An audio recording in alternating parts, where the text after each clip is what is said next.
Peace. This is S.S.Oracle, Shadow and Soul Oracle. This is Savvy. I'm going to share a little bit of this class that I taught on intuitive development, and that I'll be offering as a thing, as a service, intuitive development. Okay, and in this class, it gets pretty extensive in terms of what I've learned and studied and experienced with cultivating a relationship with your intuitive self, with your higher power and communication beyond the physical, right?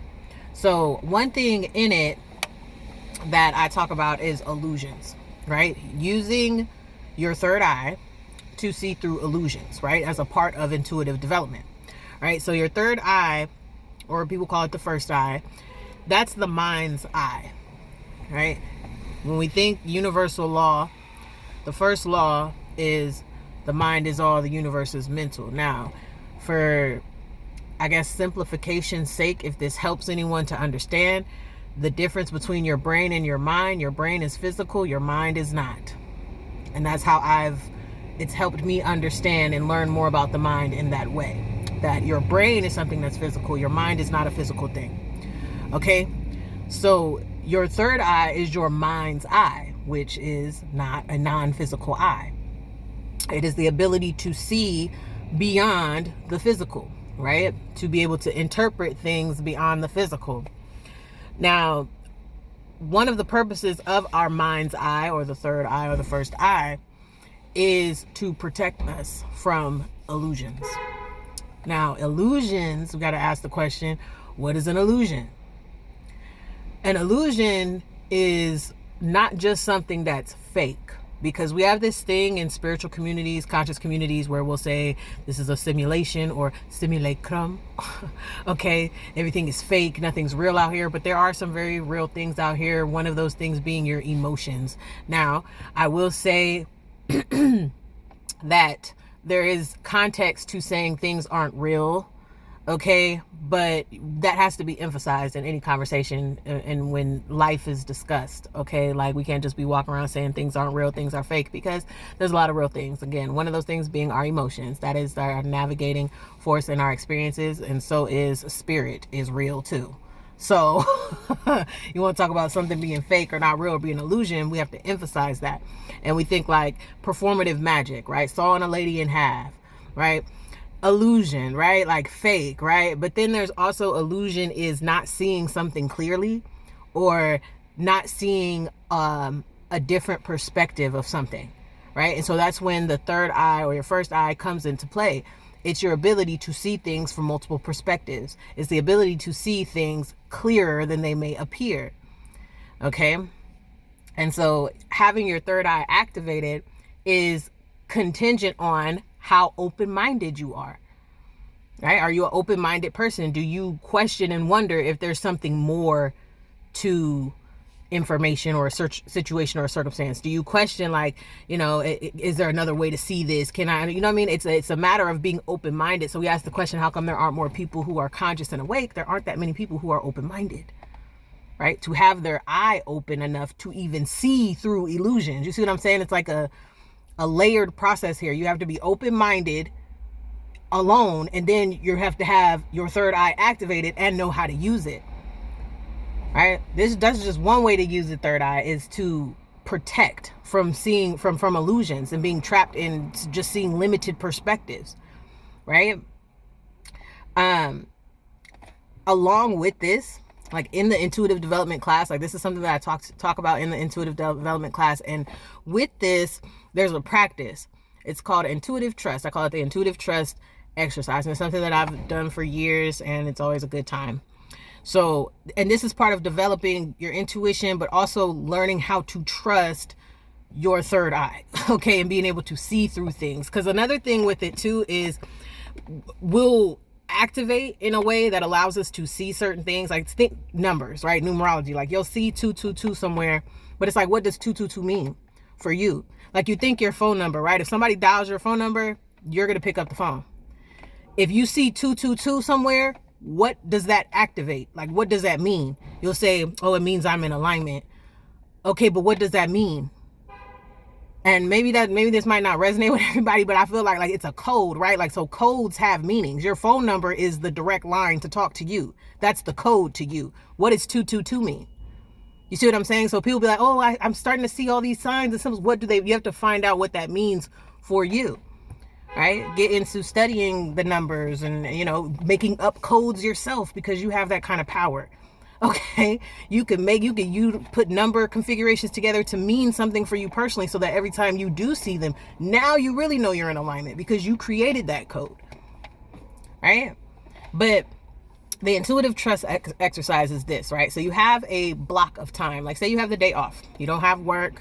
You don't have any clients. You don't have any business meetings. You don't have any errands or anything on your schedule, right? Give yourself a whole day if you have it. If you don't, you could do this for a block of time.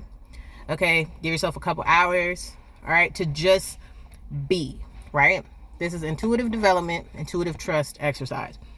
You allow yourself to just be and allow yourself to be led by your intuition. This is a part of cultivating the relationship with your divine feminine energy as well, because you're allowing it to lead, right? This message is for men and women, but the affirmation is, I allow my divine feminine to lead. I allow my intuition to lead. So you don't have anything to do. Whatever comes to your mind, you follow that. Now, of course, it takes discernment. It takes self-control. It takes you being responsible enough to make decisions that are practical and beneficial for you. I wouldn't recommend doing this and just like going with whatever kind of intrusive thought comes to your mind. This is about learning to keep yourself at ease. One, like, you want to develop like peace, because again, with feminine energy, this is about flow and trust. And when you're in a flow state, in a trusting state, you're at ease. You're not stressed out about anything, right? So this is why I say do it on a day where you don't have nothing to do, where you could just be like, what do I want to eat today? Where do I want to go today? You would ask yourself very basic questions like that, right? Where do I want to go today? What do I want to do? How do I want to be entertained today? And something may come up from your childhood. Something may come up, honestly, you may hear things spiritually with your psychic sense of hearing. You may communicate with deceased loved ones. You may get some telepathic type things. A lot of things can go on in this time. So just be aware of that. But you ask yourself questions. What do I want to do? Where do I want to go? What am I feeling? You see what I'm saying? It's to allow yourself to see how you're being inspired and how you're being motivated. And again, importantly, how you act, because this is a part of putting the masculine in balance too, right? This is a dynamic. The feminine and masculine are a dynamic. One is never working without the other. So if you're inspired, you're taking this intuitive trust exercise and you're doing this experimentation with yourself, and you're being led to certain things, your masculine is that willpower and that action to do whatever it is that you're inspired or motivated to do. So if you say, I want to be entertained today, and then your ex calls, this is just an example, are you going to answer that? Is that what you really want to do? Right? What's your willpower saying in this situation? Are you trying to remove old situations from your life? Are you trying to move forward? See what I'm saying? It'll help you see habits and patterns of behavior, because intuitive development, when you're developing your intuition, I should say, you do so at the same time you start recognizing patterns, right? It helps with pattern recognition. So as you're doing intuitive development or intuitive trust exercises, it helps you understand certain patterns, because you see what motivates and inspires you to make certain decisions, right? It's a whole thing. So open-mindedness comes with it. Your third eye or your first eye is open so that you can see through illusions. All right. But that requires you to be open-minded, to want to say, is there more to this? Is there another way to see this? Is there something else I can understand about this? Right. And then the intuitive trust. Okay. You take time in your day to allow yourself to just be led by your intuition, not by your plans, not by your routine. Not to say that those things aren't important, but intuition doesn't care about that. Sometimes your intuition does not care. Your ancestors, when they want to communicate, your spirit guides, when they want to communicate, your angels, when they want to communicate, they don't care about your routine or your schedule. So you have to set some time to the side every once in a while to learn how to just be and allow your higher power, higher self, higher energies to lead you to develop more intuitive trust. Okay. And I'll end with this, because this is like an hour, a little more than an hour type of class that I taught of intuitive development. But I'll add this: your intuition is not like very loud. The loudest your intuition will get is when something appears in your physical reality. And maybe this is my subjective, biased, experienced opinion, and somebody may have a different experience. But just from my experience, how I've learned within myself, because we are all unique, right? We may have different experiences, but the intuition is not loud. It's very subtle, right? It's going to nag you, and it's going to nudge you, and it's going to keep bringing something up. If you try to push something away and start ignoring it, it comes back 2 days later. That's something you want to pay attention to. See what I'm saying? It's not going to stop urging you or nudging you to do the thing, or to make a certain decision or make a certain move, right? But it's not going to be loud. The loudest it will be it showing up in your reality. Like, say, I'm just going to use this example because it's something that I need to do right now. Like, say, and it could be very practical communication too. Sometimes intuition isn't real deep. It helps you with practical matters too. So I'm going to use this as an example. Say it's like I've been thinking about getting my car washed. And it's like I keep putting it off, and I keep putting it off. And then all of a sudden I see a commercial of somebody getting their car washed.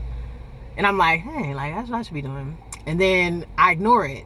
And then I'm walking around and somebody just like, hey, did you know that they opened up a new car wash and you should go check that out? And it's like, okay, I need to go now. You see what I'm saying? Like, it'll show up in the physical reality, but it's like, this is something I know I should be doing. Or I may ask, what type of movement should I be doing right now? Right? What kind of steps should I be taking right now? What's the best mode of action that I could express right now? And your intuition will be like, get your car washed, go do the dishes, fold that laundry. It might be something practical, but then it leads to something else. You see what I'm saying? So you can't downplay what it is your intuition wants to tell you too sometimes. Okay, don't think it's supposed to be just something otherworldly all the time. Sometimes it'll give you them baby steps. You need to do something practical in the physical world to get to something, more on a spiritual level. But yeah, just wanted to share that.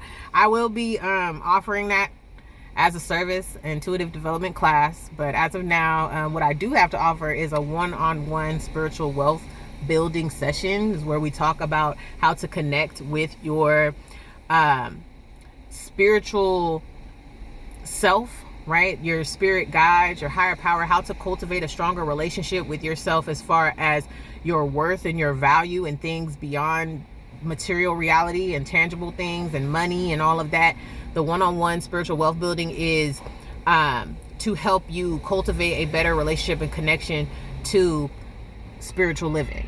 Okay. I also do a multi-dimensional chit chat. Right, we talk about mysticism, metaphysics, all types of esoterica, occult subjects, spiritual subjects. Okay, I do an alchemy reading, love life reading. I also have an ebook, Word to the Wise: Spiritual Messages for Self and Relationships. You can check that out. I have a blog up there on the link. I have a music link from when I recorded music some years ago. And yeah, y'all can reach out to me there. And until next time, peace.